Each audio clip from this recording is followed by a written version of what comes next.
കൃപാസന അമ്മയുടെ പ്രതിഷ്ഠീകരണത്തിൻ്റെ സാക്ഷിയാക്കി മാറ്റിയതിന് ഞാൻ 1000 നന്ദി പറയുന്നു. എൻ്റെ വിവാഹം കഴിഞ്ഞിട്ട് 12 വർഷമായിരുന്നു. എൻ്റെ ഹസ്ബൻഡിന് കൗണ്ട് പ്രോബ്ലം ആയിരുന്നു. 2013 മുതൽ ഞങ്ങൾ ട്രീറ്റ്മെൻറ്റ് സ്റ്റാർട്ട് ചെയ്തതാണ്. IVF പല ട്രീറ്റ്മെൻറ്റ് എടുത്തിട്ടും ഞങ്ങൾക്ക് കുട്ടികളുണ്ടായില്ല. ഏത് ഹോസ്പിറ്റലിൽ പോയാലും പറയുന്നത് നിങ്ങൾക്ക് നോർമലായിട്ട് കുട്ടികൾ ഉണ്ടാവില്ലെന്നാണ്. കാര്യം എൻ്റെ ഹസ്ബൻഡിന് മോട്ടിലിറ്റി ഇഷ്യൂ ഉണ്ടായിരുന്നു. 5% എൻ്റെ ഹസ്ബൻഡിന് മോട്ടിലിറ്റി ഉള്ളത്. അതുകൊണ്ട് ഒരു കാരണവശാലും ഞങ്ങൾക്ക് എനിക്ക് പ്രഗ്നൻസി സാധ്യമല്ലായിരുന്നു. 2013 മുതൽ 2024 മാർച്ച് വരെ ഞങ്ങൾ പല ട്രീറ്റ്മെൻറ്റുകൾ എടുത്തു. പല ഹോസ്പിറ്റലുകളിൽ കയറി ഇറങ്ങി. ഒരുപാട് ലക്ഷങ്ങൾ ഞങ്ങൾക്ക് ചിലവായി. 2023 ഞാൻ ഖത്തറിലാണ് വർക്ക് ചെയ്യുന്നത്. 2023 ഞാൻ അവിടുന്ന് ജോലിയെല്ലാം റിസൈൻ ചെയ്ത് ഞാനും എൻ്റെ ഹസ്ബൻഡും കൂടെ നാട്ടിൽ വന്നു. ഞങ്ങൾക്കൊരു കുഞ്ഞിന് വേണ്ടിയിട്ട് നാട്ടിൽ വന്ന് മൂവാറ്റുപുഴയുള്ള ഒരു ഹോസ്പിറ്റലിൽ ഞങ്ങൾ ട്രീറ്റ്മെൻറ്റിനായി പോയി. അപ്പോൾ ഡോക്ടർ പറഞ്ഞു വെരിക്കോസിൻ്റെ ഒരു സർജറി ചെയ്താൽ മേ ബി നിങ്ങളുടെ ഹസ്ബൻഡിന് എനിക്ക് പ്രഗ്നൻ്റ് ആവാൻ സാധിക്കുമെന്ന് പറഞ്ഞു. എൻ്റെ ഹസ്ബൻഡിന് വെരിക്കോസിൻ്റെ സർജറി ചെയ്തു. ആ സർജറി ഫെയിലിയർ ആയിരുന്നു. കാര്യം എൻ്റെ ഹസ്ബൻഡിനുള്ള കൗണ്ടും മോട്ടിലിറ്റിയും കൂടെ കുറയുകയാണ് ചെയ്തത്. അങ്ങനെ അവസാനം ഞങ്ങളുടെ കാശെല്ലാം നഷ്ടപ്പെട്ട് ഞങ്ങൾ വീണ്ടും ഖത്തറിലേക്ക് തിരിച്ചുപോയി. അവിടെ വെച്ച് എൻ്റെ ഹസ്ബൻഡിന് ജോലി നഷ്ടമായിട്ട് ജോലിയില്ലാതെ കുറേ നാൾ നടന്നു. ആ സമയത്താണ് എൻ്റെ മമ്മി കൃപാസനത്തിൽ വരുന്നത്. കൃപാസനത്തിൽ വന്ന് പ്രാർത്ഥിച്ചതിന് ശേഷം ഞാനും എൻ്റെ ഹസ്ബൻഡിനും ഓൺലൈൻ വഴി ഉടമ്പടി എടുത്ത് 2 ദിവസത്തിനുള്ളിൽ തന്നെ എൻ്റെ ഹസ്ബൻഡിനൊരു ജോലി റെഡിയാവുകയും ഞാൻ കൃപാസനത്തിലെ 5:30 പ്രാർത്ഥന ചൊല്ലുകയും അതേപോലെ തന്നെ എല്ലാ ദിവസവും ഉടമ്പടി ധ്യാനത്തിൽ ചൊവ്വാഴ്ചകളിൽ ഉടമ്പടി ധ്യാനം കൂടി എല്ലാം ചെയ്തു. പക്ഷേ എങ്കിലും എൻ്റെ പ്രാർത്ഥന അത്ര പ്രോപ്പർ അല്ലായിരുന്നു. ഞാൻ ചെയ്യുന്ന പ്രാർത്ഥനയോ ഒന്നും പ്രോപ്പർ അല്ലായിരുന്നു. എനിക്ക് കറക്റ്റ് ടൈമിന് എഴുന്നേക്കാൻ സാധിക്കുന്നില്ലായിരുന്നു. പിന്നെ ഇവിടെയുള്ള ഓരോ സാക്ഷ്യങ്ങൾ കേൾക്കുമ്പോൾ ഞാൻ അത്ഭുതപ്പെടാറുണ്ട്. ഇങ്ങനെയൊക്കെ നടക്കുമോ? എൻ്റെ മനസ്സിൽ തന്നെ ഞാൻ ചോദിക്കുമായിരുന്നു, ഇങ്ങനെയൊക്കെ നടക്കുമോ? ഇതൊക്കെ സാധ്യമാണോ? പക്ഷേ ലൂക്ക 18:27 വചനം ഞാൻ എപ്പോഴും ഓർക്കുമായിരുന്നു. മനുഷ്യർക്ക് അസാധ്യമായത് ദൈവത്തിന് സാധ്യമാണ്. ഈ വചനം ഞാൻ മുറുകെ പിടിച്ചു. 33 പ്രാവശ്യം ഡെയിലി ഞാൻ ചൊല്ലുമായിരുന്നു. മനുഷ്യർക്ക് അസാധ്യമായത് ദൈവത്തിന് സാധ്യമാണ്, മനുഷ്യർക്ക് അസാധ്യമാണ്. എൻ്റെ ജോലി സ്ഥലത്ത് എനിക്ക് 1 മണിക്കൂറോളം ദൂരമുണ്ടായിരുന്നു. ആ ദൂരമുള്ള സമയത്ത് മൊത്തവും ഞാൻ ഈ വചനമായിരുന്നു ചൊല്ലുന്നത്. മനുഷ്യർക്ക് അസാധ്യമായ ദൈവത്തിന് സാധ്യം. ഞാൻ കൃപാസനത്തിലെ അച്ഛൻ്റെ ധ്യാനം സാക്ഷ്യങ്ങളെല്ലാം സ്റ്റാറ്റസ് ഇടുമായിരുന്നു. സ്റ്റാറ്റസ് ഇടുമ്പോൾ എൻ്റെ ഫ്രണ്ട്സൊക്കെ എന്നോട് പറയുമായിരുന്നു, നീ ആദ്യം നീ ഹോസ്പിറ്റലിൽ പോയി ട്രീറ്റ്മെൻറ്റ് എടുത്തിട്ട് നീ ഇത് കണക്ക് ചെയ്യുക. അല്ലാതെ ചുമ്മാ സാക്ഷ്യങ്ങൾ മാത്രം ഷെയർ ചെയ്തിട്ട് നിനക്ക് കുഞ്ഞുണ്ടാവാനൊന്നും ചാൻസ് ഇല്ല. ഞാൻ അന്നേരം അവരോട് പറയും, മനുഷ്യർക്ക് അസാധ്യമായ ദൈവത്തിന് സാധ്യമാണ്, ദൈവം എനിക്ക് സാധിച്ചു തരും. അപ്പോൾ അവരെല്ലാം എന്നെ കളിയാക്കി ചിരിക്കുമായിരുന്നു. ഈവൻ എൻ്റെ റിലേറ്റീവ്സ് വരെ എന്നെ കളിയാക്കുമായിരുന്നു, നീ ഒരു ഹിന്ദുവാണ്, നീ എന്തിനാണ് പള്ളിയിൽ ഇങ്ങനെ പ്രാർത്ഥിക്കുന്നത്, ഇങ്ങനെ ഷെയർ ചെയ്യുന്നതെന്ന് പറഞ്ഞ്.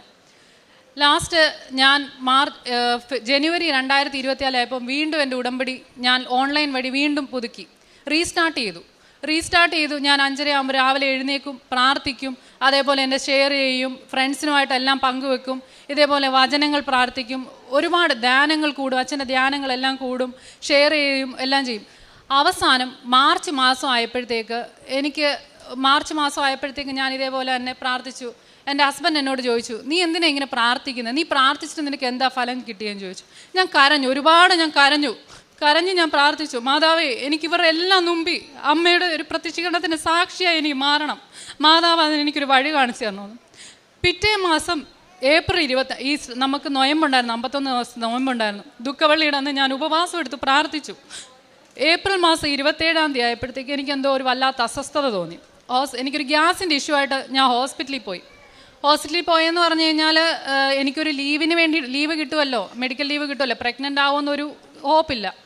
അപ്പോൾ ഡോക്ടർ എന്നോട് പറഞ്ഞു, ഒരു കാര്യം ചെയ്യും, ഗ്യാസ്ട്രോയുടെ ഇഷ്യൂ അല്ലേ, എന്തെങ്കിലും നമുക്കറിയത്തില്ല, സ്കാൻ ചെയ്യാമെന്ന് പറഞ്ഞു. അപ്പോൾ ഞാൻ വിചാരിച്ചു, ഈ ഡോക്ടർ എന്തിനാണ് എനിക്ക് സ്കാൻ ചെയ്യുന്നത്, എനിക്ക് അതിൻ്റേതായ ഒരു ഇഷ്യൂ ഇല്ല, എനിക്കൊരു മെഡിക്കൽ സർട്ടിഫിക്കറ്റ് തന്നാൽ മതി, പിറ്റേ ദിവസം ഞാൻ ലീവ് എടുത്തോളാം. അങ്ങനെ അവിടെ സ്കാനിങ്ങിനൊക്കെ നല്ല റേറ്റാണ്.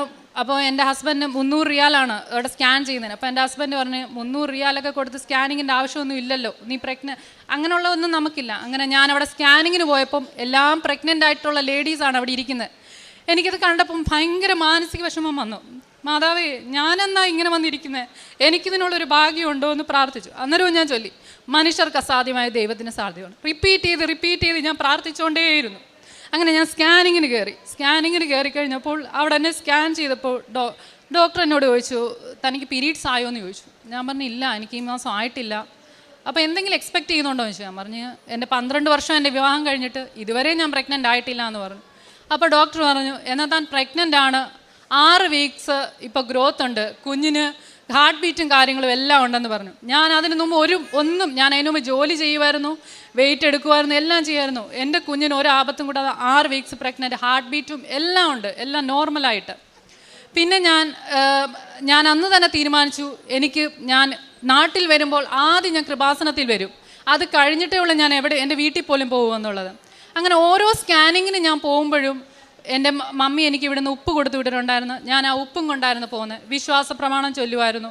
ഓരോ സ്കാനിങ്ങിലും എനിക്ക് ഒരു കുഴപ്പമില്ല. കാര്യം എൻ്റെ ഏജ് ഓവറാണ്, 36 വയസ്സായിരുന്നു എനിക്ക് ഒരു പ്രോബ്ലം ഇല്ല.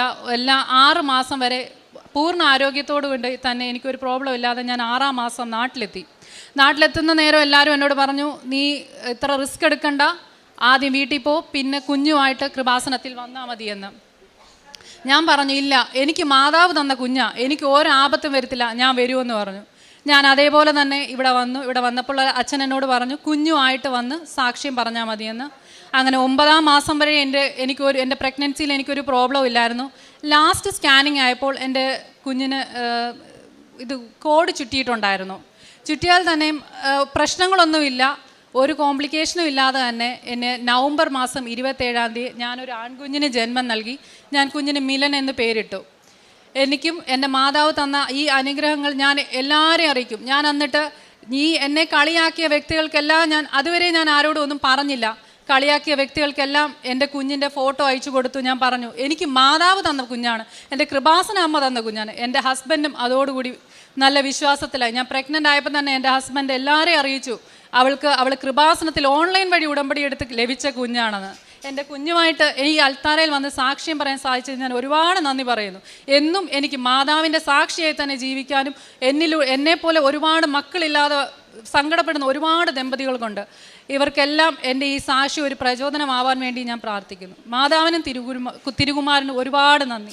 2 സാമുവേലിൻ്റെ പുസ്തകം 22-ാം അധ്യായം 7 മുതലുള്ള തിരുവചനങ്ങൾ അരുളി ചെയ്യുന്നു. കഷ്ടതയിൽ ഞാൻ കർത്താവിനെ വിളിച്ചപേക്ഷിച്ചു, എൻ്റെ ദൈവത്തോട് ഞാൻ നിലവിളിച്ചു.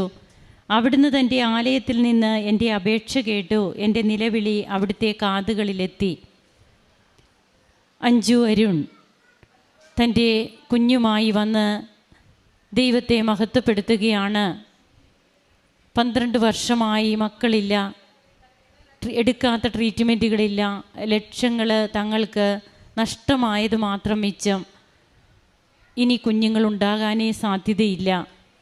ഇതൊക്കെയാണ് ഡോക്ടേഴ്സ് അഭിപ്രായപ്പെട്ടത്.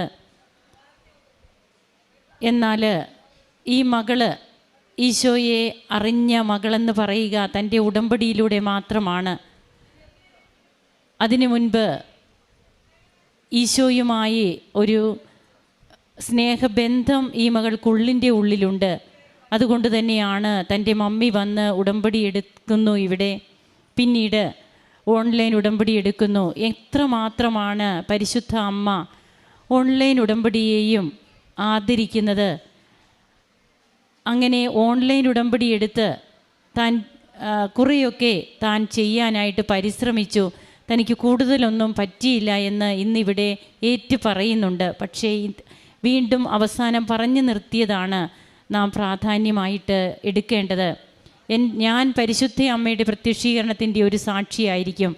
എൻ്റെ കുഞ്ഞിൻ്റെ ഫോട്ടോ ഞാൻ എല്ലാവർക്കും ഇട്ടുകൊടുത്തു. കൃപാസന അമ്മ എനിക്ക് നൽകിയ കുഞ്ഞാണെന്ന് ഞാൻ എല്ലാവരോടും പറയുന്നു. ഇവിടെയാണ് ഈ മകള് മാറിയത്. അതായത് തനിക്ക് ഉടമ്പടി എടുത്താൽ കുഞ്ഞുണ്ടാകുമോ എല്ലാവരും പറയുമ്പോൾ അല്പം ശങ്കിച്ചു പോയി. എങ്കിലും മനുഷ്യന് അസാധ്യമായത് ദൈവത്തിന് സാധ്യമാണ്. തൻ്റെ കാതുകളിൽ, തൻ്റെ ഹൃദയത്തിൽ, തൻ്റെ അധരത്തിൽ ഇത് പറഞ്ഞുകൊണ്ടാണ് നടന്നത്. അധരം കൊണ്ട് ക്രിസ്തുവിനെ ഏറ്റുപറയുകയും ഹൃദയത്തിൽ ക്രിസ്തു കർത്താവാണെന്ന് ഏറ്റുപറഞ്ഞ് അവിടുത്തെ വിശ്വസിക്കുകയും ചെയ്യുന്നവർക്ക് അടയാളങ്ങളും അത്ഭുതങ്ങളും ഉണ്ടാകും. അതാണ് ഇന്ന് കൃപാസനത്തിലൂടെ നാം അനുഭവിച്ചു കൊണ്ടിരിക്കുക. തോബിത്തിൻ്റെ പുസ്തകത്തിൽ 3-ാം അധ്യായത്തിൽ സാറായുടെ ഒരു പ്രാർത്ഥനയുണ്ട്. ഞാൻ ജീവിക്കണമെന്നാണ് അവിടുത്തെ ഹിതമെങ്കിൽ എന്നെ കാരുണ്യപൂർവ്വം കടാക്ഷിക്കണമേ. ഇനി അധിക്ഷേപങ്ങൾ കേൾക്കാൻ ഇടവരാത്ത വിധം എനിക്ക് മാന്യത നൽകണമേ. കുഞ്ഞുങ്ങളില്ലാതെ വിഷമിച്ച അവസ്ഥ, ഒറ്റപ്പെടലിൻ്റെയും കുറ്റപ്പെടുത്തലുകളിൻ്റെയും ഒക്കെ ആ ഒരു അവസ്ഥയിൽ ഇനിയും അധിക്ഷേപങ്ങൾ കേൾക്കാൻ എനിക്കിടവരുത്തരുതേ എന്നുള്ള ഈ മകളുടെ പ്രാർത്ഥന, അത് സാറായിയുടെ പ്രാർത്ഥനയായിട്ട് തിരുവചനത്തിൽ നാം വായിക്കുമ്പോൾ അഞ്ജു അരുൺ അത് തൻ്റെ ഹൃദയത്തിൽ താൻ പൂജിക്കുന്ന ദൈവത്തെ, താൻ സ്നേഹിച്ചു തുടങ്ങിയ ദൈവത്തെ, സത്യദൈവത്തെ ഈ മകള് അങ്ങനെ ആരാധിക്കുകയാണ്. അങ്ങനെ തൻ്റെ കുഞ്ഞിനെ തനിക്ക് ലഭിച്ചു. യാതൊരു കോംപ്ലിക്കേഷനും ഇല്ലാതെ, അതായത് പിന്നീടാണ് 9-ാം മാസത്തിന് ശേഷമാണ് അല്പമൊക്കെ കുഞ്ഞിന് ബുദ്ധിമുട്ടുകൾ ഉള്ളതായിട്ട് പ്രഗ്നൻസിയിൽ കാണുന്നത്.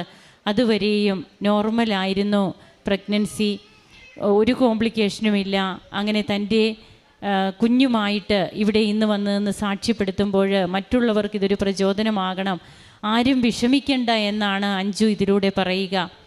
അങ്ങനെ ആര് വിളിച്ചാലും വിളി കേൾക്കുന്ന കർത്താവാണ്. അതിന് ജാതിയില്ല, മതമില്ല, അതിർവരമ്പുകളില്ല. ആരെന്ന് നോക്കാതെ വാരിക്കോരി മടി നിറച്ച് അളന്ന്, നമുക്ക് നിറച്ചളന്ന് അമർത്തി കുലുക്കി നമ്മെ പറഞ്ഞു വിടുന്ന ദൈവത്തിൻ്റെ വാത്സല്യമുള്ള സ്നേഹത്തിന് നമുക്ക് നന്ദിയുള്ളവരാകാം. കരങ്ങളടിച്ച് നമുക്ക് ഈശോയ്ക്കും അമ്മയ്ക്കും നന്ദി പറയാം.